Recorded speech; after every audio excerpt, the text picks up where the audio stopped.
నేను ఏదో పెద్ద పాపమే చేసి ఉండవచ్చు, ఆ పెద్ద పాపానికి తగినంత ఫలితాన్ని మాత్రం నాకు ఇవ్వకండి.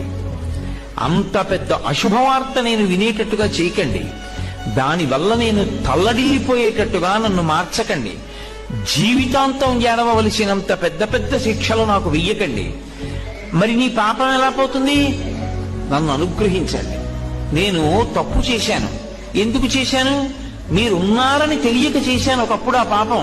ఇప్పుడు తెలుసుకున్నాను మీరున్నారని, కాబట్టి నేను చెయ్యను. ఇప్పుడు నేను ప్రయత్నపూర్వకంగా ఏ తప్పు చెయ్యట్లేదు, కానీ అప్పుడు చేశాను. ఈశ్వర, మీరు నన్ను మన్నించి ఆ పాపము యొక్క ఫలితాన్ని ఇచ్చేటప్పుడు బహు తక్కువ చేసి ఇవ్వండి. నేను భరించగలిగేలా ఇవ్వండి తప్ప నేను భరించలేనంత దుఃఖాన్ని నాకు ఇవ్వకండి. ఇది నోటితో అడగక్కర్లేదు, ఈశ్వరుణ్ణి ప్రార్థన చేస్తాడు. వాడొకడు ఉన్నాడన్న నమ్మకం కలిగింది. నేను ఏదో పెద్ద పాపమే చేసి ఉండవచ్చు, ఆ పెద్ద పాపానికి తగినంత ఫలితాన్ని మాత్రం నాకు ఇవ్వకండి. అంత పెద్ద అశుభవార్త నేను వినేటట్టుగా చేయకండి. దానివల్ల నేను తల్లడిల్లిపోయేటట్టుగా నన్ను మార్చకండి. జీవితాంతం ఏడవలసినంత పెద్ద పెద్ద శిక్షలు నాకు వెయ్యకండి. మరి నీ పాపం ఎలా పోతుంది?